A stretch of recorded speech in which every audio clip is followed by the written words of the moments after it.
Tere tulemast! Täna ma räägin nüüd tunni aja jooksul stabiliseerimisest. Stabiliseerimine ehk kaalunumbri hoidmine on doktor Siemensi dieedi 4. etapp. Ja kui sa oled nüüd siia jõudnud, siis super tubli. Järelikult on millele üles ehitada elustiil, mis toetaks kaalunumbri hoidmist. Ja sellest me saamegi täna lähemalt rääkida. Minul on inimesed öelnud päris tihti, et doktor Siemensi dieediga on kehakaalu langetada ülilihtne, aga vot seda hoida on päris keeruline. Ja ma olen nõus, sellepärast et hirm kui selline tekib alati teadmatusest. Ja kui nüüd saad endale faktiteadmised, kui sa saad mingid tööriistad, asjad, millele tähelepanu pöörata, siis on see kaalunumbri hoidmine suure tõenäosusega ikkagi palju lihtsam. Nii et väga hea, et sa oled kuulama tulnud. See link on ka sul korduvalt järelkuulatav ja kui sa soovid, kui sul tekivad küsimused, siis julgelt võta palun minuga ühendust. Et siin slaidi selle show lõpus on ka minu telefoninumber. Meie kodulehelt sa leiad minu meiliaadressi ja heal meelel vastan sulle ükskõik millal, kas või nädalavahetusel või pühade aegu, sest ma olen alati oma klientidel olemas.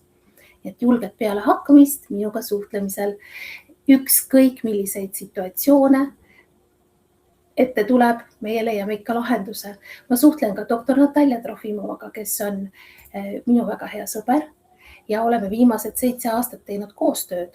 Nii et tänu temale oleme ka saanud ära teha ju meie tervisuuringu ja tänu temale saime ka aru, et on mõistlik, kui inimene soovib, siis teha vereanalüüsid enne dieeti ja peale stabiliseerimise, sellepärast et siis tuleb see kogu pilt tegelikult adekvaatsem. Nii et üks vereloomering ehk üks hemoglobiiniring on umbes 3 kuud. Nii et sellele saab siis ehitada sellise hea tulemuse küll. Ja doktor Natalja Trofimova on öelnud terviseriskidega seoses, et isegi 5% kehakaalu langus aitab siis ülekaalust tingitud terviseriske vähendada ja siin on ülekaalu all peetud siis ikkagi liigset rasvamassi inimese kehas, mitte liigseid lihaseid. Kui inimene teeb lihast kasvatavat treeningut, siis see ei tohiks olla selline terviserisk siiski. Et me räägime ikkagi nagu liigsest rasvavarust, mida võiks vähendada, et oleks tervis paremas seisus. Ja kui sul on seda liigset rasvavaru vähem, siis automaatselt paraneb vererõhk, ta läheb sinu kehale paremasse tasakaalu, veresuhkur stabiliseerub, ehk et teise tüübi diabeetikutele on doktor Siemensi dieet väga teretulnud, nende kõhunäärme seisund läheb veidi paremaks dieedi jooksul ja pärast tuleb siis jälgida, et kuidas selle elustiiliga on, kuidas on erinevate elustiili osadega kaasartud toitumisega, et tulemust pikemalt hoida. Ja enesetunne muutub. Et tõenäoliselt on sul juba praegu energiat rohkem, kui sa oled doktor Siemensi täppisdieedi kaalulangetuse õigesti läbinud. Ja siinkohal ongi mul sulle küsimus, kuidas tunned? Kas sa juba tunned, et isegi väiksem kehakaalu muutus sinna kergemasse suunda on andnud sulle juurde lisaenergiat? Kui sa vastad jaatavalt, siis oled teinud tõenäoliselt väga õigesti läbi doktor Siemensi dieedi. Kui sa vastad eitavalt, siis palun võta minuga ühendust ja me leiame need momendid, mida sinul nagu nii-öelda järgi aidata ja mida parendada. Sest et mina väga soovitan doktor Siemensi dieedi ajal siiski kasutada ära seda võimalust, et paketis on personaalne konsultant, et saaks selle täppisdieedi kindlasti õigesti tehtud. Nii et siis on tulemused alati head. Ja sellest, kas dieet sobib või ei sobi, on alati dieedi eelselt hea minuga rääkida. Arutame konkreetse inimese seisundi läbi, et kas dieet sobib või sobi. Üldiselt tavaliselt kõigile see dieet sobib, välja arvatud esimese tüübi diabeetikutele. Nemad ei või mitte ühtegi kiiret kaalulangetust teha. Aga ülejäänud kõik muud olukorrad on läbiräägitavad ja vajadusel suhtleme doktor Natalja Trofimovaga, et selgitada välja see tegevuste ahel, mismoodi inimene saaks oma kehakaalu väiksemaks ja võimalik, et ahela mingis momendis seal mingi lüli on ka doktor Siemensi dieet. Nii, aga siis ma pean kogu aeg vaatama, et ma oleksin ilusti ajas, eks ole, sest et mul on kalduvus ikkagi pikemalt asjadest rääkida. Aga üritame nüüd tunni aja jooksul hakkama kenasti saada. Sul on uus eluetapp. Mida nüüd sellega peale hakata? Kuidas see elustiil siia üles ehitada? Eks ole, see on hea küsimus. Ja küsimus ei ole enam selles, et kuidas ma nüüd kaalust alla võtan, sellepärast et stabiliseerimise peamine ülesanne on 21 päeva jooksul hoida kaalunumbrit. Sul on vaja hoida mahalaadimise esimese hommiku kaalunumbrit, et see ei kõiguks rohkem kui +/- 1 kilo. Kui see ei kõigu rohkem kui +/- 1 kilo, siis oled sa edukalt läbinud stabiliseerimise alles 21. päevaks, kui stabiliseerimine saab läbi. Ehk et terve stabiliseerimise jooksul on sul veel vana kaalunumber normiks ja keha üritab sinna tagasi pürgida. Sellepärast, et keha on meil väga korralik, ta hoiab igasuguseid norme. Aga meie saame neid norme osasid ümber või üle kirjutada. Nii et 21 päeva on vajalik hoida kaalunumbrit, et see ei kõigu rohkem kui +/- 1 kilo. Ja selleks, et see hästi õnnestuks, me ei saa võtta kogu vanu harjumusi oma stabiliseerimise aegsesse ellu kaasa. Me ei saa neid vanu harjumusi, mis olid enne dieeti, me ei saa ka võtta kõiki kaasa tavalisse ellu. Suuresti küll saame, need, mis on väärtuslikud harjumused, aga osasid ei saa. Ja näiteks ma võin tuua siin kolimise. Näiteks, kui sa kolid kuskile, siis suure tõenäosusega sa ei võta absoluutselt kõike kaasa oma kodust. Kindlasti on midagi, millest sa loobud. Võib-olla on mõned asjad, võib-olla on palju asju, aga sa sorteerid asjad üle, sa vaatad asjad üle, sa mõtled iga asjaolu või asja üle. Ja sama lugu on ka nüüd stabiliseerimisele minnes. Hea mõelda selle üle, mida siis edasi teha. Selgelt on hea liigutada, eks ju, treeninguga tegeleda. Selgelt on hea, nagu siin keskmise pildi peal on, tasakaalustatud toitumise poole liikuda. Küll esialgu süsivesikuid mitte täiel määral süües, nii nagu soovitatakse, aga sellest räägime varsti lähemalt. Ja samuti on hea mitte unustada vedeliku tarbimist, puhkamist ja ka värskes õhus kõndimist, et hapnikku saada. Ja need on kõik need asjaolud, millest me nüüd hakkame siis järjest rääkima.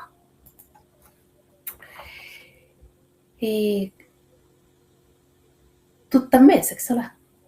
Tema on doktor Albert Siemens ja tema on nüüd mees, kes töötas välja eelmise sajandi keskel omanimelise dieedi. Ta töötas selle kallal 16 aastat ja temalt on ka kogu see stabiliseerimise soovitus, ka toitumise osas. Ja doktor Albert Siemens oli Briti päritolu endokrinoloog, tal oli Roomas oma erakliinik ja ta aitas siis patsientidel, rasvunud patsientidel kehakaalu vähendada niimoodi, et toimus autofaagia vähemalt talumised 2 faasi ja keha nii-öelda ennast süües, oma rasvavarusid süües, mitte lihaseid, luustikku ega ajurakke, vaid rasvavarusid süües võttis kaalust alla inimese keha, sai parema tasakaalu ja oli millele üles ehitada elustiil. Meie teeme siin midagi sarnast. Lähtume ka tema poolt kirjutatud juhendist ja üritame samamoodi kenasti elustiili sedasi üles ehitada, et keha ei hakka seda liigset rasvavaru taas koguma. Sest et kuidas see ahel on, kui sa teed enda jaoks miskit valesti. Kui sa näiteks näeksid päev otsa sinu insuliin, varsti räägime tast lähemalt, mis ta siukene on, ei saa rahuneda. Kui sul on stress ja pinge ja sa näiteks jood sinna kas alkoholi või kohvi või midagi otsa või sööd jällegi katkematult ka sinu kortisoli tase ei rahune nii nagu vaja on. Ja sa oled kogu aeg mingisuguses sellises seisundis, kus keha hea meelega koguks. Isegi siis, kui sa ei söö üle. Nii et kuhu keha kogub? Kus on need depood meil? Keha kogub mõnes mõttes, nii palju kui mahub parasjagu, rasvarakkudesse ka, aga ta meelsamini isegi paigutab rasvarakkudesse, mis on üle terve keha igal pool, lihasrakkude vahel igal pool. Nii et see, kui sa võtad kehakaalus juurde rasvavaru arvelt, ei ole mitte mingi katastroof. See on lihtsalt asi, millega on vaja tegeleda ja koht, kus on vaja elustiil üle vaadata. Nüüd selleks, et kaalunumbrit paremini hoida, on võimalik siis teha iganädalaselt mingisugune üks koormusvaba päev ja siis selle 3 nädala jooksul on lihtne kaalunumbrit hoida, nii et see ei kõigu rohkem kui +/- 1 kilo. Kui sa jääd jänni kaalunumbri hoidmisega, kui see ikkagi tahab sul kasvada, siis on hästi mõistlik, et sa võtad ühendust oma konsultandiga või minuga ja vaatame koos, mida täpselt just nimelt sinu puhul muuta, sest iga inimese keha on erinev, olud on erinevad. Me oleme nagu meie enda sõrmejälgi, kõikidel inimestel on sõrmejälg ju erinev. Nii ka meie olukorrad on erinevad, et vaatame mõnda asja ikkagi ka personaalselt. See, mis ma täna siin räägin, on üldiselt asjaolud, millele tähelepanu pöörata, aga personaalselt vaatame ka ja sellepärast ongi sul stabiliseerimise all oma konsultant endiselt paketis. Vaatame edasi. Nüüd, kui sa lähed meie kodulehele, siis sa leiad seal sellise rubriigi nagu edulood. Ja edulugude alt sa kindlasti leiad ka endale tuttavaid inimesi. Ja siis sa mõne puhul vaatad, et oi, et vaata, tema on täitsa ilusti seda kaalunumbrit säilitanud. Ja teise puhul vaatad, et aga ma tean, et on juba väga mitu korda Siemensi dieeti teinud. Eks see ongi selline lugu, et elu tuleb vahepeal vahele ja vahel ongi see olukord, et kas stressitase või oskamatus või hormoonsüsteem või mingisugused muud muutused ei lase hoida pidevalt ideaalselt head elustiili, mis sinu puhul võiks toimida. Ja kui ma täitsa ausalt ütlen, siis ma tean väga vähe selliseid inimesi, kes seda siis suudavad ja oskavad. Ja need ka tavaliselt teevad nädalas 1 veepäeva või mingi muu koormusvaba päeva, et kogu seda süsteemi kenasti toetada, mida nad siis püüavad hoida. Ja kui kaalunumbrit on hoitud juba isegi 3 kuud kenasti sama koha peal, siis ta enam naljalt väga kõikuma ei lähegi. Aga sissejuhatuseks on juba 3 nädalat suur asi, ega ta siis ka väga naljalt ei kõigu ja õnneks on veel suvi ees. Ja suvel, kui sa vaatad seda veebiseminari, siis sa mõtled, õnneks on sügise ees, et igal aastaajal on omad plussid, mis aitavad kaasa seda kaalunumbri hoidmisele. Et need saame ka üle vaadata. Nii et kui sinu kaalunumber siiski tahab vahepeal kasvada, siis see ei ole sinu süü. Need on erinevad asjaolud, mis mängivad kokku selliselt, et mille nimetus üldiselt on elu tuleb vahele. Aga vaatame edasi. Järgmine slaid on kaalunumbri stabiliseerimine ja siit liigume kohe edasi. Mis on siis doktor Siemensi dieedi stabiliseerimise periood? Kordame üle, et see on nüüd olukord, kus me hoiame kaalunumbrit, et see kõigu rohkem kui +/- 1 kilo. Mahalaadimise esimese hommiku kaalunumbrit. Ja see ei ole mingi test sinu jaoks, et kas sa nüüd saad hakkama või ei saa hakkama, kas sa oled tubli või ei ole tubli. Ei, mitte midagi sellist. See on sinu jaoks puhtalt õppimine. Sa saad õppida uusi asju, sellepärast et dieedi tagajärjel, selle suurepärase kehapuhastuse tagajärjel ehk et kehapuhastus selles mõttes, et mida sa nüüd dieediga siis kaotlesid. Sa vähendasid oma glükogeenivaru ehk et glükoosivaru kehas. Seoses sellega sa said ka nagu natukene liigsest vedelikust oma kehas lahti. Sa vähendasid oma rasvarakkude sisu ehk et sa said ka liigsest rasvast, rasvamassist lahti. Kas nüüd kõigest on eraldi küsimus, oleneb, kui palju sul seda liigset rasvavaru oli, aga mingis osas kindlasti sa said sellest lahti. Sinu keha muutus läbi selle, et olid käivitunud autofaagia alumised faasid, muutus läbi selle nii-öelda, võib öelda küll, et tervemaks, sest et vanu ja haigeid rakke saadeti kehast aktiivsemalt välja. Ja see omakorda aitab nüüd kehal, kui ta on tundlikum, kui ta on nutikam, kui ta on nii-öelda selgem, siis aitab kiiremini reageerida erinevatele asjaoludele, erinevatele muutustele. Ja seetõttu me neid erinevaid muutuseid ei saa nagu korraga ja palju kehale anda. Meil on mõistlik neid muutuseid tuua sisse järk-järgult. Sellised, mida sa juba harjutasid endale külge dieedi ajal, nendega osade muutustega saab jätkata. Toitumise osas ainult läheb nüüd toitumine rikkalikumaks, eks ju. Aga sellised muutused nagu õigel ajal magama minemine täna, mitte homme, vaid täna, 10-11 ajal õhtul. Näiteks konkreetsed toidukorrad, et vahepeal ei ole näksimist, need muutused võtta kindlasti endaga kaasa ka stabiliseerimise aega. Et sa näiteks loodetavasti käisid õues või kui käinud, siis nüüd sa juba tahaks minna, minegi, sest hapnik on ülioluline kogu sinu hormoonsüsteemile ja tasakaalule kehas. Kui sa said juurde energiat, sa arvatavasti suhtud erinevatesse probleemidesse teise pilguga. Sa vaatad neid enam mitte nii kiiresti pingeste, stressi ja hirmu kätte minnes, sest su hormoonsüsteem töötab paremini. Nii et vaata, jälgi ennast, kuidasmoodi sa toimid ja kõik see hea, mida sa oled juba saavutanud, muidugi võtta kaasa ka stabiliseerimisse. Nii et keha reageerib sul nüüd kiiremini. Sellega tuleb arvestada, eks ju. Su keha on tundlikum ja see on ainult hea asi, sest et nüüd sa saadki kiiremini ja paremini aru, mis sulle sobib, mis ei sobi. Sest varem sa võisid süüa midagi. Nüüd midagi pärast, midagi uut, midagi, sa võisid süüa erinevaid asju ja midagi juhtunud. Aga nüüd sa märkad kohe, kas see toiduaine sulle sobib või see toiduaine sulle ei sobigi. Sa näed, kuidas keha reageerib. Ja võtmekoht on siin see, et see ei ole halb, et su keha reageerib, see on just hea. Sellepärast, et su keha annab sulle nüüd paremini tagasisidet. See on sinu tagasisidesüsteem, mis töötab nüüd erksamalt.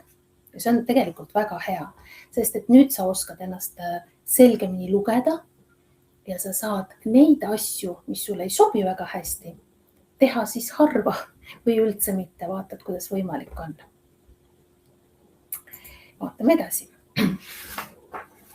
Tuletame siis meelde, mul on see siin punasega toonitatud, et stabiliseerimise jooksul kehakaal ei tohiks kõikuda rohkem kui +-1 kilo mahalaadimise esimese hommiku kaalunumbrit. Ja kui see 21 päeva on läbi, alles siis keha võtab uue kaalunumbri, kui uue normi omaks. Varem mitte. Varem on ikkagi vana kaalunumber see, kuhu poole keha soovib liikuda. Ja seetõttu on meil süsivesikute poole pealt toitumine veel veidi piiratud, kuigi sa neid juba sööd igapäevaselt. Nii et katsume stabiilsust hakata arendama selle stabiliseerimise jooksul ja see stabiilsus tagabki sulle edu, eks ju. Et jah, kõike korraga teha ei saa ja kõik korraga ei taga edu, et step by step, nagu öeldakse. Ja kui sul kaalunumber tõuseb, siis see ei tähenda seda, et nüüd on kõik läbi, nüüd sina ei saanudki hakkama. Lihtsalt see on normaalne, sest et keha tahabki vana kaalunumbri poole tagasi pürgida. Ja siis me pidurdame seda millegagi. Ja selleks on erinevaid variante. Kui sa oled meie WhatsAppi tugigrupis näiteks, siis seal me arutame tihtilugu neid variante, et millega saab kaalunumbri tõusu taas pidurdada või kaalunumbri oma koha peale tagasi tuua. Sest et kaalub ju meil kõik. Vedelik meis kaalub, kui seda on mingil põhjusel veidi rohkem ajutiselt, sest vedelik ei muutu mitte kunagi lihasteks ega rasvaks. Ta tuleb jälle kehast välja, aga lihtsalt vahepeal on teda ajutiselt mingil põhjusel rohkem ja see kaalub. Sooletäide kaalub täpselt samamoodi. On teatud toiduained, mis sul lihtsalt seedivad pikemat aega, liiguvad su soolestikus pikemat aega ja see on ka normaalne.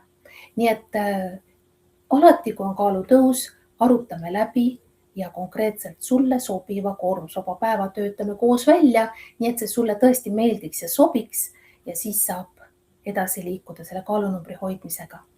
Ja oma konsultandiga sa saad suhelda WhatsAppis, Messengeri teel, meili teel, telefoni teel et kui sa ei tea, kes on konsultant või kui sa ei tea, kelle poole pöörduda, siis võta julgelt minuga ühendust. Siin slaidi selle show lõpus on minu telefoninumber ka. Nii et ma aitan väga hea meelega. Ja nüüd on järgmine küsimus, et kas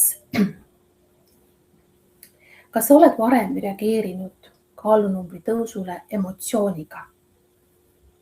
Kui sa vastad jaatavalt ja mina vastan küll jaatavalt, siis on see ka üks põhjus, mis võiks praegust ajendada sul teadmisi juurde hankima. Mina tegin seda ka, et ei muretseks, et kui kaalunumber tõusebki, on kindlalt teada, millega saab seda langetada. Ja tegelikult on ka päris hästi teada, kuidas seda hoida. Nii et ära karda. Üks suur viga on see, et inimene lööb käega ja mõtleb, et ega siin ei ole nüüd midagi teha. Ma olengi selline või ma olen juba nii vana, et siin ei ole nagu midagi teha. On küll. Teadmiste täiendamine on alati väga hea asi ja alati saab midagi ära teha. Nii et veel kord, kui sul on nagu personaalselt mingid hirmud, asjad, mida sa soovid jagada, siis jaga, palun julgelt. Arutame nad läbi ja mina olen täiesti kindel, et me leiame head lahendused. Üks klient ütles mulle ühel korral, et tead, Aire, mul läks kõik hästi. Täpselt kuni selle momendini, kui ma hakkasin jälle sööma. Ehk et dieedi ajal kogu see kaalumine, kõik need raamid, piirid, need toetasid väga hästi süsteemi ja inimene sai kenasti hakkama. Aga siis, kui oli praktiliselt kõik, enam-vähem peaaegu, et kõik lubatud, siis läks asi käest. Ja siin on väga palju tegemist mitte sellega jällegi, et inimene on süüdi või on nõrk või midagi. Ei. Need on vanad mustrid, mis löövad välja. Et meil ei ole vaja mitte kunagi unustada asjaolu, et me ei ole mingisugused robotid, kellel on programm peal ja muudkui töötame. Meil on emotsionaalne ja füüsiline tasand väga tihedalt seotud. Keha mäletab teatud olukordi, teatud ükskõik mis seisundeid, et kus sul läks paremaks, kui sa mingisugust toitu sõid või kui sa mingis seltskonnas olid või kui sa midagi tegid. Ja tihtilugu keha annab ennetavalt teatud aistingud, sul ei ole üldse nälga, sul ei ole veel üleüldse sihuke keeruline olukordki, aga annab sulle impulsid, aistingud, impulsid, et võt nüüd oleks hea seda teha, sest siis on sul parem. Kui sa tunned ära need mustrid, kui sa tunned ära need impulsid ja sa teed vahet, mis on tegelikult söögiisu ja mis on tegelikult impulsisu, siis sa suudad selle impulsiga tegeleda, leida teist tegevust ja see läheb üle. Ja tasapisi harjutab keha endale uued mustrid peale. Nii et füüsiline keha ei jõua nii ruttu järgi, kui meil emotsionaalne keha juba ees on. Ja seetõttu seda füüsilist keha ehk nende mustrite kujundamist saab järgi aidata. Ja stabiliseerimine on selleks ideaalne periood, sest seal on ikkagi omad raamid veel. Nendest raamidest räägime lähemalt ka. Sest et tegelikult sinu füüsiline keha ei ole probleem. Teda saab kogu aeg häälestada ja sättida. See keskkond, kus sa oled, need mustrid, mis su seest välja löövad vastavalt keskkonna mõjudele, see on probleem ja sellega peaks tegelema, eks ju. Nii et ära lisa nagu kõiki asju enda ellu tagasi, alustame sissejuhatuseks toitumisega. Ja jälgime siis neid asju, mis dieedi ajal said juba omaks. Veel kord, õige magaminek, õues käimine, konkreetsed toidukorrad, mitte üle 400-500 grammi korraga söömine, piisab vedeliku tarbimine. Katsume need hoida ja lisaks hakkame korrigeerima tasapisi toitumist. Tasapisi, võttes igal päeval juurde 2 uut toiduainet, alates stabiliseerimise esimesest päevast. Ja need võivad olla ka rasvasemad toiduained, aga peaasi, et nad ei oleks poest ostetud ultratöödeldud toit selles mõttes, et kui sa poest ostes toiduainete paki, loed sealt pealt koostise alt, et seal on ka hüdrogeenitud taimne rasv, palmirasv, osaliselt tahkestatud rasv, glükoosi, fruktoosi, siirup. Need on kõik sellised ained, mida keha ei võta toiduna. Ja kui keha ei võta toiduna, siis ta ei saa sellega hästi hakkama. Nii et ärme hakka nagu teiselt poolt jälle oma puhast keha koormama. Katsume niimoodi, et 80% toidust on päriselt toit ja 20% on siis see, millest sa võib-olla ei saa aru, mis asi see on. Näiteks lähed restorani sõpradega sööma või lähed külla või ostad poest midagi ja sul ei ole luupi kaasas parasjagu, et koostist lugeda, eks ole. Nii et katsume jälgida, et meil oleks keskkond sobiv stabiliseerimiseks. Et kui on vähegi võimalik, siis erinevad maiustused, snäkid, pidev söömine, see võiks nagu välja jääda, vähemalt stabiliseerimise ajaks, aga ma usun, et peale stabiliseerimise sa kindlasti mõnda aega ka neid ei soovi. Sellepärast, et kui sa nüüd harjutad oma keha sellise puhtama toiduga ikkagi nüüd edasi, siis keha reageerib sul kiiresti nende snäkkide ja maiustuste peale kaalutõusuga, eks ju, et jätame nad praegu kindlasti välja. Ja läheme järgmise slaidi juurde. Mida ja kui palju süüa stabiliseerimise ajal? See on hea küsimus, eks ole. Et näiteks mina ütleks, et võlusõnad on 3 asja. Rasv, looduslik rasv, eeskätt loomne, looduslik rasv, nii, valgud ja rahulik tempo. Igal päeval 2 uut toiduainet juurde.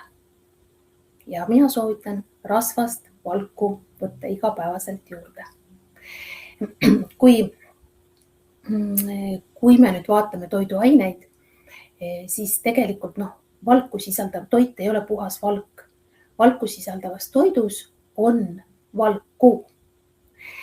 Näiteks ütleme 100 grammi kanarinnafileed sisaldab 23 grammi valku. Ja kui sa guugeldad toidu koostise andmebaas, mingil slaidil mul tuleb see väljend ka, siis sa saad selle üles kirjutada omale.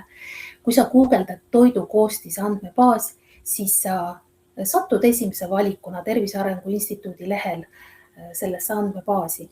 Ja kui sa valid seal täielik tabel, siis saad ilusti sisestada toiduaine nimetuse ja leiad kenasti siis selles toiduaines olevad makrotoitained, mis on valgud, rasvad, süsivesikud, ja leiad ka mikrotoitained, mis on mineraalained ja vitamiinid. Nii et siin praegu hetkel huvitab meil valk, eks ju. Inimene võiks süüa valku 1,2 grammi kuni 1,5 grammi ühe oma kehakilo kohta. Stabiliseerimise ajal kindlasti 1,5 grammi valku ühe oma kehakilo kohta. Et sa saad kas siis ise arvutada välja või jällegi. Sul on paketis konsultant, sa saad pöörduda tema poole ja ta aitab sul välja selgitada, kui palju valku sa peaksid päevas sööma, et sul ei tekiks näiteks magusaisu. Sellepärast, et magusaisu taga jällegi, seal taga see on impulss, see on keha reageering ja selle taga tihtilugu ei ole tegelikult vajadus suhkru järele. Magusaisu taga on tihtilugu vajadus näiteks valgu järele. Või kui inimest spetsiaalselt tirib šokolaadi suunas, siis on tal suur puudus magneesiumist.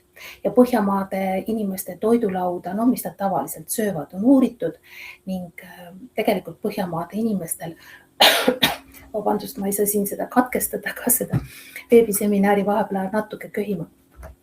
Igatahes Põhjamaade inimestel on krooniliselt puudu magneesiumit ja tsinki. Et sellega tuleb arvestada ja vaadata. Et magusaisu taga võib olla, kui tirib šokolaadi peale, siis näiteks magneesiumi puudus sellepärast, et või mõlemad või valgupuudus ka, või mõlemad, siin võib terve komplekt olla. Aga need samasedki kakaoad sisaldavad ohtralt magneesiumit ja kehal on, vaadake, mustrid. Kehal on mälu, et ühesõnaga, et kui ta sai šokolaadi, siis ta sai magneesiumit.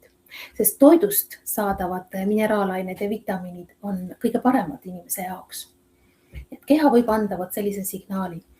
Samuti võib keha anda signaali magusa vajadusena, kui on kroomi puudus või tsingi puudus näiteks ka. Et see võib samamoodi sellise aistinguna anda. Ja kokkuvõttes siis valgupuudus, magneesiumipuudus, kroomipuudus, tsingipuudus, kas üks neist või mitu või kõik tuleb üle vaadata ja sissejuhatuseks võiks üle vaadata, et keha saaks siis piisavalt valku päeva jooksul. Rasvu samamoodi, eriti stabiliseerimise ajal, sellepärast et terve dieedi jooksul see suukaudse rasva söömise mõttes olid nagu defitsiidis, kuigi su keha ise andis oma rasvavarudest ju kõike, mida vaja, kaasa arvatud väga erinevaid rasvhappeid, kaasa arvatud oomega-3 rasvhappeid, kenasti andis su oma rasvavarudest. Seetõttu on ka täheldatav see, et erinevad põletikulised foonid lähevad paremaks meie dieedi järgselt.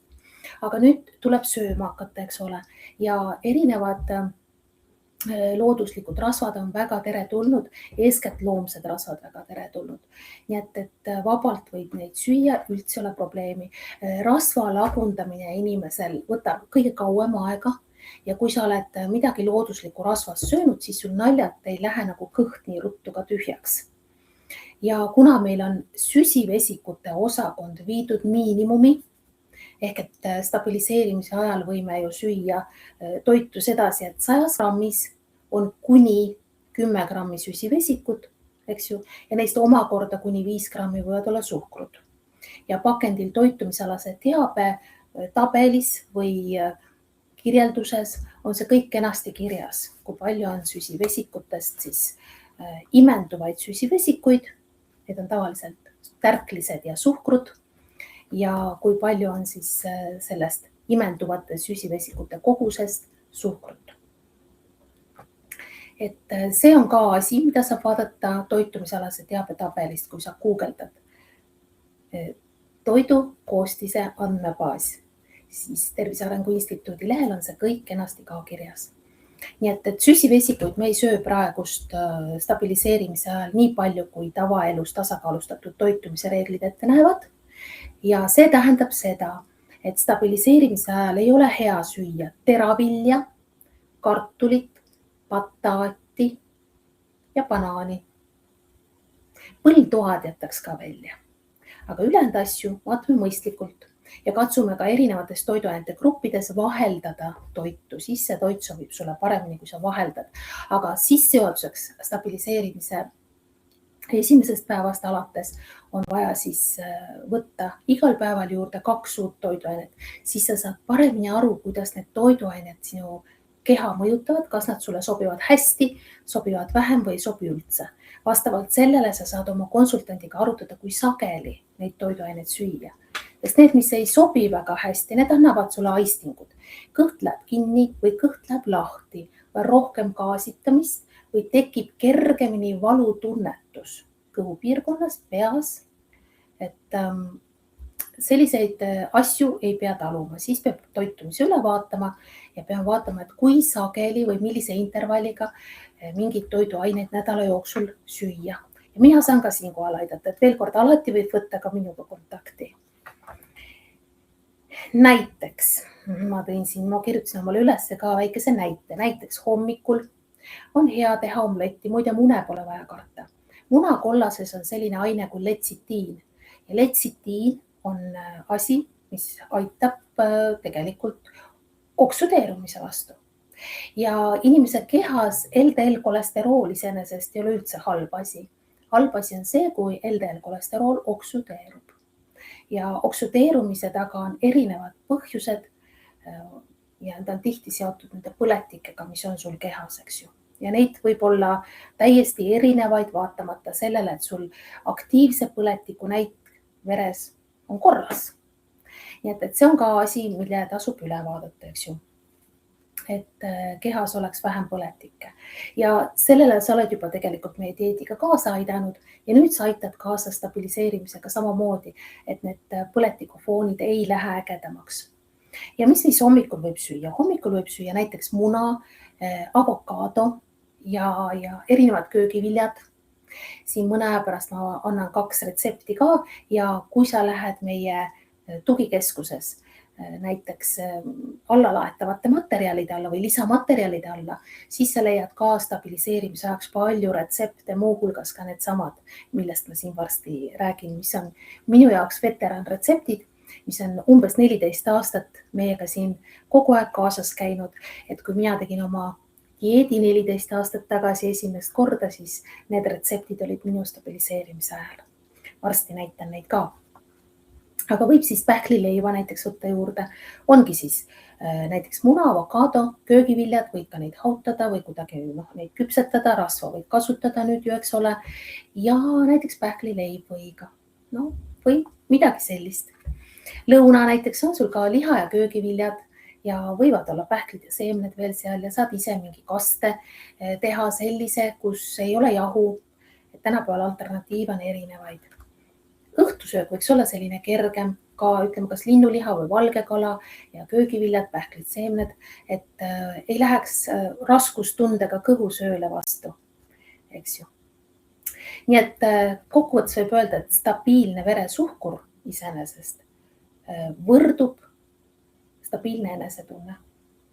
Ja kui sul on toidukorrad ikkagi niimoodi konkreetsed toidukorrad, ütleme näiteks 4 toidukorda päevas ja nendel 4 toidukorral on, ütleme 3 tundi vähemalt on vahet, siis on selline olukord, et insuliin jõuab ka vahepeal rahuneda. Ta ei ole kogu aeg veres kõrge, sest kui sa tegeled näksimisega, siis on selline kõhunäärme hormoon kui insuliin sul veres kogu aeg kõrge ja see tähendab seda, et sul on keha kogu aeg valmisolekus talletada. Ja kui rakud enam ei taha vastu võtta seda, mida insuliin toob, siis insuliin viib need asjad kenasti rasvarakkudesse. Toimub teisipidi jällegi see sama protsess, mille vastu doktor Albert Siemens omal ajal leidis lahenduse enda nimelise dieediga. Ehk et kui me ei taha, et meil rasvavarud täienevad, siis peavad olema toidukordade vahel ikkagi siuksed konkreetsed, näiteks ütleme vähemalt 3 tundi, kus vahepeal sa ei näksi. Aga erinevaid teesid võid juua, kui sa soovid kohvi võid juua, eks ju, vett võid juua kindlasti. Seoses veega. Et jätkame ikkagi seda, et on, ütleme 35 milliliitrit vedelikku ühe kehakilo kohta. See on päris oluline terve eluaeg endaga kaasas kanda. Ja see tähendab seda, et siia vedeliku alla kuulub kogu vedelik, mis sa saad toidust või joogist. Välja arvatud roheline tee ja välja arvatud kohv, juhul kui sa jood umbes 2 tassitäit kohvi päevas.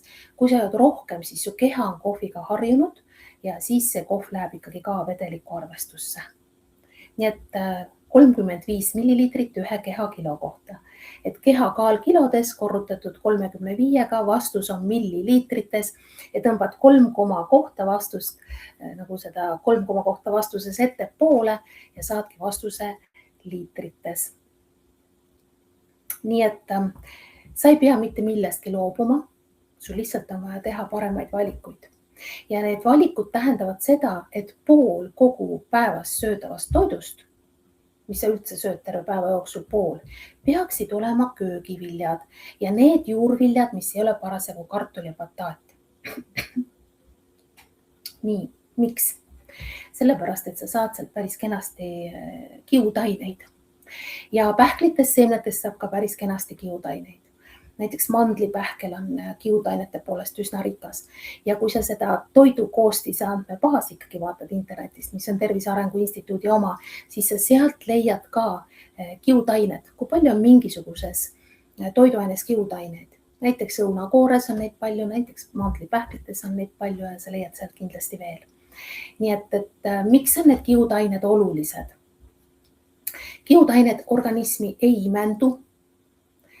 Nad ei ole need imenduvad süsivesikud, eks ole. Nad ei imendu, nad ei ole otseselt süsivesikud, ka kuigi mõnel pool liidetakse nad süsivesikute nimekirja. Nemad toimetavad ainult soolestikus. Sul on 5 meetrit peensoolt, pärast on veel umbes meeter jämesoolt. Ja jämesoole bakterite kolooniad on natuke teised kui peensooles, aga kiudained toidavad ja puhastavad kogu soolestikku. Ja kiudained ükskõik, kus sa need toidust saad, alati jagunevad 2. Alati need toimivad paaris. On lahustuvad kiudained ja lahustumatud kiudained. Lahustuvad kiudained, see ei tähenda, et imenduvad, nad on lihtsalt lahustuvad. Lahustuvad kiudained muutuvad sinu soolestikus selliseks keeljaks massiks, kusjuures sellepärast on ka vedelikku kindlasti vaja tarbida, et see keeljas mass kenasti saaks moodustuda seal soolestikus. Ja see keeljas mass on väga hea toit sinu soolebakteritele. Isegi ka peensooles, aga eriti just jämesooles. Sest ka jämesoole bakterid peavad olema õigesti toidetud siiski. eks ole. Ja sest, et vot seda ka peame soole tervise. Täna on meil kahjuks ütleme, tõusev trend on soolevähk. Aga vot siin tulebki see kiudainete koht ka muuhulgas, mitte ainult soole mikrobiomi tervis, eks ju. Ja nüüd need on nüüd lahustuvad kiudained ja nüüd on ka lahustumatud kiudained. Nemad liiguvad kenasti läbi peensoole ja mis nad hakkavad tegema jämesooles. Vaat jämesool ei ole niisugune nagu sile torujas, ta on nagu lõõtsaliste seintega. Nii. Ja need lahustumatud kiudained muutuvad justkui nii-öelda potiharjaks ja nad hakkavad harjama seda sooleseina ehk nad ka puhastama, et see soolesein oleks puhtam, sest et ka jämesoolest teatud ained peavad imenduma läbi sooleseina kapillaarse vereringe tasandile, selleks, et sinu üldine tervis oleks parem. Neid on küll vähe, aga siiski on. Nii et siin ka, ega need mingisugused paar aastat ei mängi rolli. Paarkümmend aastat juba mängivad. Nii et tasub olla tähelepanelik siis ka kiudainete osas. Nii et terve kompleks, mida vaadata, eks ju. Vaatame edasi. Hakkavadki tulema need retseptid. Näiteks pähklileib. Et siin sa näed, ei ole mitte mingit teraviljajahu. Metspähklijahu tuleb lihtsalt ise jahvatada ja see rammus kookospiim on siuke paks, tugev kookospiim. See on üks siukene trikk siin, et see ei oleks mingi lahja ega vedel. Ja kui see pähklileib saab valmis, siis peab laskma ta vormis jahtuda käteräti alla, siis võtad välja, sest muidu ta võib mureneda. Nii et selline retsept on meil olemas ka tugikeskuses, kui sa lähed ja vaatad. Kui ei ole, võtta minuga ühendust, mina hea meelega saadan sulle erinevaid retsepte, nipilehti ja mida iganes. Peaasi, et sul oleks piisavalt infot ja et sa saaksid endale sobiva elustiili kujundada nii, et sul süda on rahul, meel on rõõmus, uni on hea ja sära on silmas ning energiat jätkub veel hästi kauaks. See on minu eesmärk, miks ma siin praegu ka räägin. Niiviisi, vaatame edasi. Teine on selline ka minu lemmikveteran, mida ma olen teinud läbi elu nüüd 14 aasta jooksul. Korduvalt on lillkapsapitsa, see ka tõenäoliselt kerge ja väga maitsev toit, mille sa võtad arvatavasti tavaellu kaasa. Tõesti väga lihtne on teha. Ja siin on trikk nüüd selles, et kui sa selle lillkapsariisi teed, siis peaks ta kindlasti vahepeal nagu kuivemaks vajutama, kas siis sõela peal või läbi marli ja alles siis tegema temast põhja taignana. Ja pärast siis, kui sa oled natuke seda küpsetanud, siis laod kõik selle, mis sa tavaliselt paned pitsa peale, laod ka siin ilusti peale ja töötab jälle väga hästi. Vot selline trikk. Ja siit läheme edasi. Et sa võid vaadata ka, et see lillkapsapitsa näiteks ei ole mingi dieettoit, ta on lihtsalt mingi uus versioon sulle, rikastamaks sinu ja perekonna toidulauda, eks ju. Nii et hormoonid. Lähme hormoonide koha pealt edasi. Mida need hormoonid tahavad? Miks nad meid kiusavad? Võib tekkida tunne, et nad meid kiusavad. Tegelikult nad ei kiusa, nad tahavad ainult ühte väikest asja. Nad tahavad vahepeal saada rahuneda. Siis nad püsivad kenasti tasakaalus. Mis on insuliini jaoks vajalik rahunemiseks? Et oleks konkreetsed toidukorrad ja konkreetsete toidukordade vahel piisavalt aega. Ja see vähemalt 3 tundi ongi nagu sellepärast hea soovitus neile, kellel kaal kipub ikkagi juurde tulema. Kui kaal ei kipu juurde tulema, mingid noored tüdrukud, kes näiteks või isegi noored naised, kes näiteks teevad ka treeninguid ja kehakaal on kogu aeg stabiilne ja kõik on väga hästi, siis ei pea olema 3 tundi toidukordade vahe. Aga nendele, kellele kipub tulema kiiremini kaalunumbrit juurde, peaks olema 3 tundi toidukordade vahe. Niimoodi. Kortisool, see on nüüd ka hormoon, kes meid tegelikult kaitseb. Temas ei ole mitte midagi halba. Aga küsimus on lihtsalt selles, et kui ta on parasjagu veres, nii-öelda see tase on kõrge, siis keha läheb automaatselt aeglasemale metaboolsele ainevahetusele ja automaatselt tahab ka selle maailmaga kaitsevalli moodustada ehk et salvestada rasvarakkudesse seda, mida vähegi annab sinna paigutada. Nii et kui sul on pinge, kui sul on stress, sul on kindlasti vaja vahepeal ka rahuneda. sügav hingamine, õues hapniku käes kõndimine, kõik rahustavad protsessid. Muidugi on ka magamine rahustav protsess, aga on ka teisi tegevusi, mis aitavad kehal rahuneda. Sest et näiteks, kui sul on parasjagu nagu hull pingeseisund ja sa jood veel kohvi ka peale, siis sa pikendad seda perioodi, kui kortisoli tase on veres kõrge. Ja mõnikord inimesed, kellel on kalduvus ka ülekaalule, ei saa aru, et nad nagu ei söögi nii väga palju, kohvi joovad palju ja pinget on maru palju, lihtsalt kogu aeg on nii palju teha ja nii edasi. Kõik on seletatav, miks see kehakaal tuleb juurde. Tulebki juurde, sest keha ei saa vahepeal rahuneda. Isegi kui insuliin saab vahepeal rahuneda, kortisol ei saa. Et siin peab jälgima ka väga sellist asja. Mis asjad need greliin ja leptiin on? Greliin on näljahormoon, seda toodetakse nagu insuliinigi, toodetakse kõhunäärmes. Ehk et mida see tähendab? Miks selline hormoon üleüldse töötab meis? See tähendab seda, et sööma peab päeva jooksul siis, kui on näljatunne. Okei, kui sul on näiteks töörežiim ja konkreetsed pausiajad, ja siis sa jaotad selle oma päevakava kenasti ära, et sul on teatud nendel pausiaegadel toidukorrad, vaatamata sellele, et võib-olla ei olegi kõht tühi, siis usu mind, mõne aja pärast pausiaegadel hakkab sul kõht tühi olema. Sellepärast, et kehale meeldivad rütmid. Kehale meeldib see, kui on konkreetsed kellaajad, kui igapäevaselt on konkreetsed toitumise kellaajad, siis täpselt sellel ajal lähebki kõht tühjaks ja vahepeal sel ajal ei lähe. Et see greliin annabki kenasti teada, kuna on tühja kõhu tunne. Kui ei ole režiimi või kui ei ole konkreetseid toidukordi päevas paigas, siis peaks vaatama, et millal kõht läheb tühjaks ja sööma siis, kui kõht on tühi.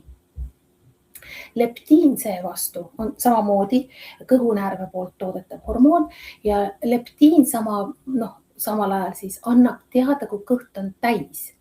Nii, mida see tähendab, miks keha üldse sellist hormooni toodab? See tähendab seda, et kui sa parasjagu sööd, on vaja, et sa sööksid aeglaselt.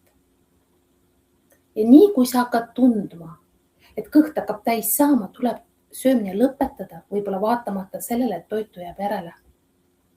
Ja ma loodan, et enam laste ja lastelaste tagant enam üldse ei söögi, sest sa teed endale sellega karuteene.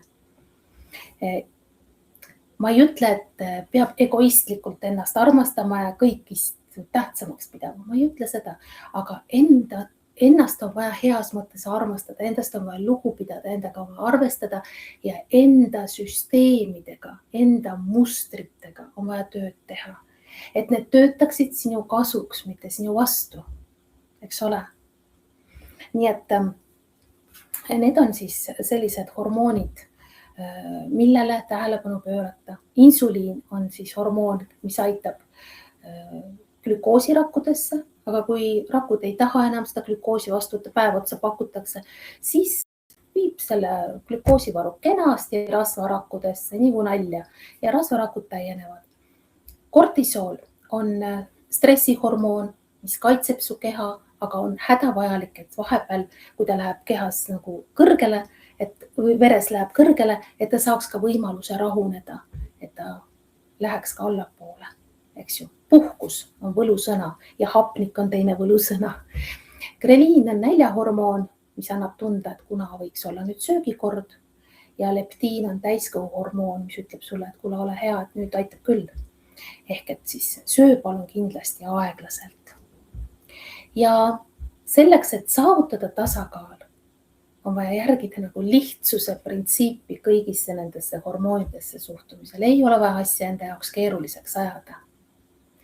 Ja punasega tõin välja siin ka sellise asjaolu, et stress kui selline, see ei ole tegelikult tunne. See on sinu hormonaalne seisund. Kuidas sinu hormoonsüsteem annab sulle signaali, et midagi on vaja muuta, et su kehal, su meelel oleks parem. Tihtilugu meile tundub, et ei saa muuta lihtsalt, mul on vastutus, ma pean. Kui väga rahulikult järele mõelda, minna kas või õue kõndima või rahuneda tähendab maha mingisuguses tegevuses, mis sulle sobib. Võib-olla sobib hoopis sauna minna või trenni minna või minna trenni ja sauna või ujuma minna või õue minna või või tegeleda mingi täiesti teise tegevusega, et anda ajule vähemalt puhkust nendest mingitest muremõtetest ja siiski läbi mõelda kõik variandid, mida sa tahad, mida sa pead selleks tegema, et saada seda, mida sa tahad ja mida ma täna saan teha ja mitte muretseda homse pärast ja veel vähem muretseda selle pärast, mis eile oli. Eilsesse rauduksed kinni lihtsalt. Nii, homse suhtes on mingid plaanid, aga on arvestus, et elu võib tulla vahele, asjaolud võivad muutuda ja tegelikult kogu tähelepanu võiks olla tänases päevas. Mida täna teha, et asjad sujuks nii, nagu ma tahan. Mida täna teha, et lähedasi aidata juhul, kui see üldse minu võimus. Ehk et muretsema peab ainult nende asjade pärast, mida sa saad muuta. Nende asjade pärast, mida sa muuta ei saa, ei ole ka muretseda vaja. Ma tean, et seda on väga lihtne öelda. See on asi, millega ka mina tegelen igapäevaselt. Sellepärast, et ikka kipub selline suur pilt peale tulema ja selline tunne on, et kõigega on vaja korraga tegeleda. Ei ole vaja. On vaja kuulata oma keha ja kui sa tunned, et nagu surub kuskilt peale ja enam ei jaksa, siis võta arvesse. See on sinu hormoonsüsteem, mis ütleb sulle, et kullakene, puhka, kas või pool tundigi. Hakkame harjutama, eks ju. Vot nii, aga siis meil on järgmine slaid. Muide, vot siinkohal on nagu üks näide veel seoses selle kogu hormoonsüsteemiga. On, et kui sa ei maga, siis greliin tõuseb ja sul on rohkem nälga. See on ka üks hormoonsüsteemi poolt antav selline signaal sulle, et sa tead sellega siis arvestada. Kui sa ei maga piisavalt ja õigesti enda jaoks, ehk et su aju ei tooda õigel ajal melatoniini, sul ei saa tüvirakud õigel ajal sinna, kus vaja. See skeem on tegelikult, need bioloogilised rajad on keerulised. Minu väga hea sõber, professor Tiiu Kullissaar, kes on Tartu Ülikoolis meditsiinilise biokeemia professori õppejõud, on mulle neid radasid rääkinud sellises, ütleme, täiesti arusaadavas eesti keeles, nagu lihtsas keeles. Ja see on nii huvitav, kuidas inimese keha toimib ja kuidas moodi need signaalid tegelikult on kõik loetavad, kui me oskaksime neist õigel ajal aru saada, mis signaalid need sellised on ja vastavalt toimetada. Saaks nii hästi hakkama nii endaga kui ka kogu ümbritseva keskkonnaga tegelikult. Aga võt, see ongi nüüd see koht, et me lihtsalt kogu aeg nüüd õpime. Ja jättes kõrvale need keerulised ahelreaktsioonid, mis öösel meil kehas toimivad, siis on lihtsalt vaja võtta kui fakti. Kui me ei maga normaalselt öösiti, siis sellise hormooni kui greliini tase meil on kõrgem ja see tähendab seda, et meil on söögiisu lihtsalt parem, seda on rohkem. Aga kas meil just neid toitaineid parasjagu rohkem vaja on, see on täitsa eraldi küsimus, tõenäoliselt mitte. Nii. Järgmine slaid. Sinu keha ei saa puhata, kui sa tihti sööd. Kas sa nüüd juba oskad ise öelda selle seose? Mis asi ei saa puhata? Insuliini tase veres, õige. Insuliini tase veres ei saa puhata. Ta on kogu aeg kõrge, ta ei saa nagu minna, ta ei saa nagu, ütleme niimoodi, et ta ei saa nagu rahuneda ehk et minna madalamale. Ja see on asi, millega on ka kindlasti vaja tegeleda. Näiteks, kui sa hommikul võtad esimese asjana kohvi ja see on väga hea, sul ei ole veel väga kõrget stressitaset, mida see kohv pärast hoiab edasi, ehk et väga kõrget kortisoli taset veres. See on väga hea, seepärast et tass kohvi inimesele, kellel ei ole parasjagu kortisoli tase veres kõrge, ehk et ei ole nagu kurnatud inimene, jah. Et tass kohvi on väga hea tugev antioksüdant su maksale. Selline 100 millilitrit kohvi päevas hommikuti aitab ka ennetada sappikivide teket. Täiesti uuringud on selle kohta olemas. 100 millilitrit kohvi aitab väga kenasti sulle, kuidas ma ütlengi, nagu käivitada aju rahvakeeli öeldes, et see on tegelikult päris hea. Aga kui sa nüüd sinna otsa sööd saiakese, mõni võib-olla võtab magustatud helbeid jogurtiga või midagi. Ühesõnaga, nii kui sa hakkad andma suhkrut ja hakkad andma nagu süüsivesikuid, nii insuliini tase tõuseb ja nüüd edasi, kui sa näksid päeval veel nagu tihedamini, siis see insuliini tase lihtsalt on kogu aeg kenasti üleval, ta ei saa rahuneda. Kui insuliini tase ei rahune, siis su kehal puudub loomulik rasvapõletuse võimalus, sest kui insuliini tase on rahunenud, siis keha põletab ka iseenda rasvarakke tegelikult, et saada vastavaid rakutoidu tasandi toitaineid ja D-lühendeid maksa. Et need protsessid on maru huvitavad, veel kord ütlen, keerulised ja on vaja lasta insuliini tasemel vahepeal ka rahuneda, selleks, et kaalunumbrit paremini hoida. Nii et pausid võrdub paranemine. Et see on ka asi, mida tähele panna. Ja veel kord, su keha ei ole nõrk, su keha lihtsalt reageerib. Järgmine slaid. Uni. Juba korraks ütlesime, mille pärast on halb uni rohkem söömist. Kas sa mäletad, mis see oli? Kui sul on kehv uni, kui sa ei lähe õigel ajal magama, ehk et kui sa ei lähe täna magama, sa lähed kogu aeg homme magama, peale südaööd, siis juhtub see olukord, et greliini tase on kõrgem, sul on suurem isu. Seoses sellega on sul insuliini tase kõrgem, seoses sellega on sul kortisoli tase kõrgem ja võt need erinevad ahelreaktsioonid jälle töötavad. Ehk et hormoonsüsteem ei ole tasakaalus. Ja jällegi seda saab tasakaalustada sellega, kui sa lähed magama, sellepärast et hea uni on vähem võitlust kehal. Eks ju? Ja mis see siis tähendab? Hästi lühidalt räägin. Kui sa oled magama, näiteks 10-11 ajal õhtul, eriti kui sa oled nagu ka pimendanud ruumi, kui on ruumis näiteks ütleme ideaalne variant on kuni 21 kraadi sooja, kui see ei ole võimalik, ei ole ka hullu peaasi, et sa lähed magama õigel ajal, siis sul hakkab aju tootma melatoniini. Niimoodi. Kui aju toodab melatoniini, siis saavad tüvirakud alles teha oma aktiivset tööd, eks ju, muidu ei saa. Ja nad teevad seda aktiivset tööd siis teatud tundide vältel, sõltub nüüd inimesest ka mingil määral. Ja kui see on päevast päevas edasi, siis on sul hormoonsüsteem heas tasakaalus, eriti kui päevarežiim veel toetab ka seda kõike, eks ju. Kui sa lähed kehval ajal magama, ehk et krooniliselt peale südaööd lähed magama, no siis me saame sellest greliini tasemest rääkida. Aga parem, kui me sellest ei peaks rääkima, nii et sa saad enda jaoks vaadata, kas see on võimalik, et parendada siis oma uinumise aegasid. Nüüd, millal ööpäeva jooksul süüa? Need uinumise ajad ja üleüldse magamise ajad ja öörežiimi ja öörütmid, kõik on seotud organite aktiivsusaegadega, mis on terve ööpäeva peale kenasti ära jagatud.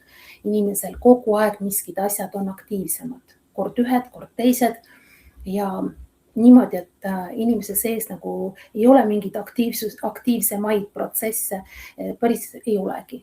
Sest õnneks me ei näe, mis meil sees toimub, ei kuule ka. Meile tundub, et kõik on väga stabiilne, aga tegelikult kõik protsessid meie sees käivad täpselt nagu kellavärk.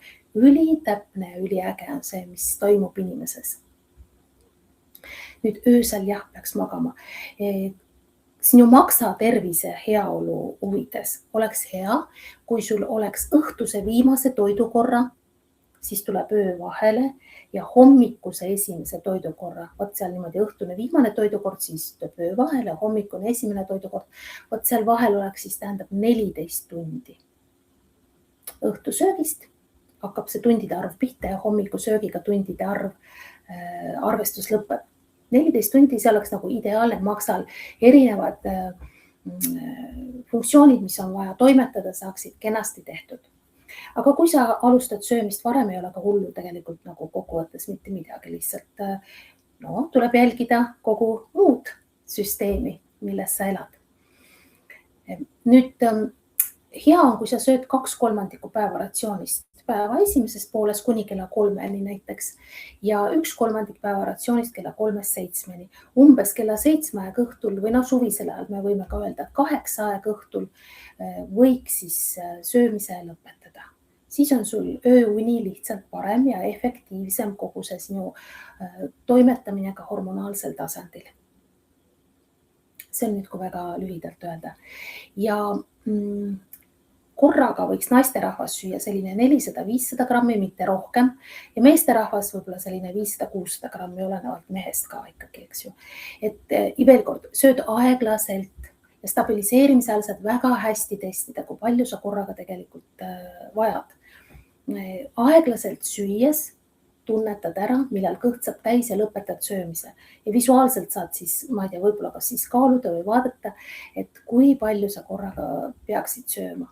Et sa ei hakka teisipidi jälle oma maomahtu nagu suurendama, eks ju. Et seda ei ole vaja teha. Niimoodi. Järgmine slaid. Meil on 16. Kuni see ära puhkus.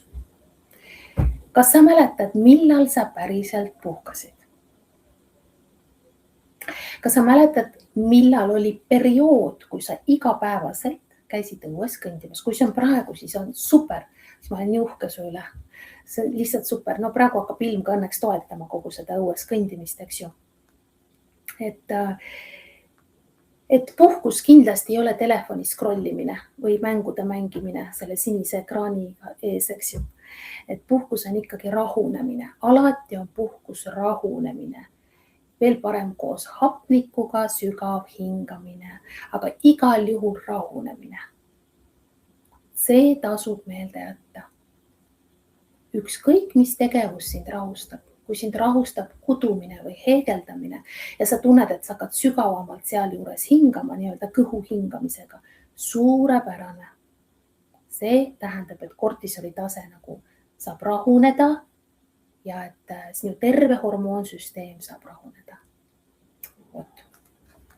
Nüüd seda ei ole vaja teha jah, ükskord, vaid regulaarselt on see võlusõna siin ka mul punasega tehtud. Regulaarselt. Nii, edasi. Mis see muster siis on? Me räägime mingist mustrist, on ju. Kehal on ellujäämise instinkt, on peamine instinkt. Aju on juhitud või aju juhib kogu keha soovist jääda ellu. Ja selleks on aju kogunud erinevaid mustreid, mis soodustavad ellujäämist. Võib-olla, kui sa kunagi tundsid, et see on meeletult keeruline ja raske ja sa ei jõua enam ja kuskilt juba hakkab pea valutama ja ei jaksa niimoodi ja sa lähed, sööd mitu rida seda näiteks tumedat šokolaadi või lihtsalt šokolaadi ja sul hakkab parem, siis aju mäletab seda mustrit, eriti kui sa oled seda korduvalt teinud. Nüüd on stabiliseerimise ajal võimalik sul uued mustrid teadlikult endale peale ehitada. Et kui tuleb mingisugune soov, midagi, impulss näiteks midagi kas teha, mis ei ole päris tervislik su jaoks, siis sinna tuleks hakata sellisele impulsile ehitama mingit teist valikut. Ja see on võimalik endale harjutada koos stabiliseerimisega, on võimalik endale harjutada uueks mustriks. Stabiliseerimine on 3 nädalat, eks ole. Miks on 3 nädalaks? Sest 21 päevaga keha salvestab harjumuse ja meie nüüd salvestame, eks ole, seda kaalunumbri harjumust. Sellepärast ta ei tohiks kõikuda rohkem kui +-1 kilo. Aga keha võib ka ükskõik mis muud harjumust salvestada 21 päevaga. Ta ei saa silmavärvi ümber muuta. See harjumus on nagu asi, mida me ei oska veel muuta. Aga on päris mitmeid harjumusi, näiteks reaktsioon häireolukorras või reaktsioon toiduvalikul või soov näiteks reaktsioon puhkuseks. Et sa saad neid valikuid muuta, sellepärast, et sa hakkad süsteemi muutma ja sa hakkad jälgima oma rahunemise võtmetegureid, mis selleks kaasa aitavad, eks ju. Nii et see, et su keha tahab vana mustri poole tagasi minna, on täiesti normaalne. Siin ei ole mitte midagi seotud sellega, et sa oleksid nõrk. Lihtsalt küsimus on selles, et keha tahab ellu jääda ja sellepärast ta annab sulle selle impulsi, mis varasemalt aitas sul enesetunnet parandada. Ja see ei tähenda seda, et see kindlasti füüsiliselt oli kasulik. See võis olla täiesti vabalt, lihtsalt emotsionaalselt kasulik. Ka see jääb meelde. Nii et võt siin on ka see koht, mida siis üle vaadata, eks ju. Nüüd, terve stabiliseerimise ajal, nagu me rääkisime alguse poole, tahab kaalunumber tulla tagasi ja see on täiesti normaalne, sellepärast et terve stabiliseerimise aja jooksul on sul normiks veel vana kaalunumber. Sa ei ole veel uut saanud salvestada. Uus salvestub alles siis, kui stabiliseerimise 21 päeva on läbi. Niimoodi. Ja nüüd, kui see kaalunumber tahab tõusta, siis see ei ole probleem. See ei ole üldse probleem, see on jälle sinu keha tagasiside. Kas mingi toiduaine ei sobinud, kas mingi kooslus ei sobinud, kas liiga hilja sõid, kas liiga vähe jõid, kas õues ei käinud või mida iganes, see on mingi tagasiside. Või on sul näiteks pinget või muret praegusel perioodil rohkem. See on asi, mida lihtsalt tasapisi võtta omale tähelepanu alla ja vaadata, mis sellega teha. Alati saab midagi teha, kui kaalunumber tõuseb. Näiteks kui ta tõuseb juba umbes 800 grammi, sest et vaata stabiliseerimise ajal tuleb igal hommikul peale ärkamise ja hommikul esimese vetsus käimise ilusti minna kaalu peale, enne kui sa lähed jood midagi. Nii et kui sa märkad, et on umbes 800 grammi kaalunumbrit tõusnud, siis on mõistlik näiteks süüa korralik hommikusöök, omlett, köögiviljad, seal võib-olla pähklileiba või mis sulle meeldib, eks ju. Niimoodi. Siis umbes 12 kella 7 või 8 võiks olla iga 2 tunni tagant umbes 200 grammi õuna näiteks. Kui on välismaa õunad, siis palun koori ära, sest me ei tea, millega on balsameeritud neid õunu. Kui on välismaa õunad, siis lõika palun südamik välja, sest õun on selline vili, mis alati mürgid kogub südamikku. Nii et viljaliha on päris okei. Ja kui sul augustis juba hakkavad meil tulema valgeklaar ja koduõunad, siis söö koos koortega, sellepärast et sa saad ju väga hästi sealt kiudaineid siis, on ju.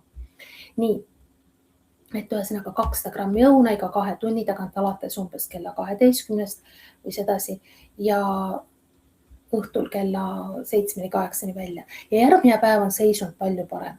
Kui sa tunned, et sa ei taha sellist päeva teha, sa võid täiesti vabalt teha ka veepäeva.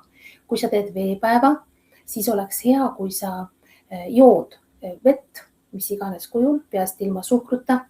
Kui sa jood teed, võib ka kohvi juua, aga ilma suhkruta, meeta, ilma piimata, sellepärast et erinevad suhkrud, mesi ja piimas olev laktoos ehk kahsüsivesik loksutab natuke veresuhkrut ja siis tekib eriti õhtupoolikul söögiisu, tugev söögiisu. Aga kui sa mitte millegagi päeva jooksul ei loksuta seda veresuhkrut, siis suure tõenäosusega sul ei ole ka õhtul seda söögiisu. Samas, kui sa oled teinud veepäeva ja sa 7 aeg tunned õhtul, et umbes 7 aeg, et ikkagi nagu tahaks süüa, et sa ei saa magama minna nii tühja kõhuga, siis tee väike söögikord omale, aga ära söö üle. Jällegi söö hästi aeglaselt ja stabiliseerimise ajal lubatud toitu, eks ju. Aga kui ei ole seda näljatunnet, siis võiks õhtul mitte süüa ja hommikul on kindlasti kaalunumber oluliselt ilusam. Et kord nädalas võib sellise veepäeva teha, et seda soovitab ka doktor Natalja Trofimova. Nii et kaalutõusu korral saab lihtsalt teha mingi koormusova päeva ehk peatuda, saab lihtsustada valikuid ja jälgida oma keha toimimist. Vot. Vaatame edasi. Millest sõltub edu? Edu sõltub sellest, kui me järjepidevalt kordame seda, mis parasjagu tegelikult kehale ikkagi aitab kaasa kogu tasakaalu hoidmisele. Nii hormonaalse tasakaalu hoidmisele kui ka ütleme üldse meeleolu, füüsiline tasakaal, kõige nagu tasakaalu hoidmisele. Et edu ei tule motivatsioonist, et ma olen motiveeritud, et näed, suvel see kleit läheks selga või augustis on sõbral pulmad või mida iganes, et siis ma oleksin ilus. Edu ei tule motivatsioonist. Edu tuleb igapäevasest kordamisest. Et sa kordad neid tegevusi, mis aitavad tasakaalu hoida. Et see on nagu olukord, mille tuleb nüüd ka jälle ilusti omaks võtta, ma väga soovitan, sa ei pea tegelikult midagi, aga ma väga soovitan, et selle võiks omaks võtta. Et igal päeval on sul mingid väikesed asjad, mis sa teed, on ju, ja need on lihtsalt igal päeval ja kokkuvõttes tuleb kuudega, aastatega, võib tulla sellest väga suur tulemus. Et lihtsalt üks päev korraga, see on ka hästi oluline, et ei laieneks see mure rohkematele päevadele, kui vaid täna, andes praegu oma parimat. Ongi kõik, rohkem ei ole vajagi, eks ju. Vaat niiviisi, vaatame edasi. Nüüd on see põhimõtteliselt viimane slaid, kus on kogu kokkuvõte sellest, mis me täna rääkisime. Kuna see link jääb sulle ülevaatamiseks, siis sa võid siin pausi näiteks panna ja rahulikult läbi lugeda, mõelda. Tavalises elus lihtsalt, kui sul on stabiliseerimine läbi, siis vaat see lisamenüüsse erinevaid toidupüramiidi osi, see 3. punkt ja siit see alapunkt teravili, kartul, bataat, banaan. Vaat need tavalises elus võivad olla sul kenasti menüüs. Ei ole probleemi. Aga stabiliseerimise ajal mitte ja sellepärast nad on seal mul punasega. Aga tavalises elus see ei ole punane, eks ju.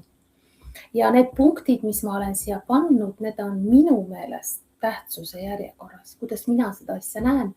Kenasti tähtsuse järjekorras, et oleks endal lihtsam. Võid alustada ka tagantpoolt ettepoole. See on nagu natuke teistmoodi nimekiri. On ka huvitav läbi mõelda enda jaoks, et millega sa oled nõus ja mida sa võib-olla ei taha oma ellu. Aga siis mul oleks väga-väga hea meel, kui sa seda minuga arutad ka, et miks sa ei taha oma ellu mõnda punkti siit. Ja me võime mõelda võib-olla veel midagi uut ja huvitavat välja, et sul parem oleks.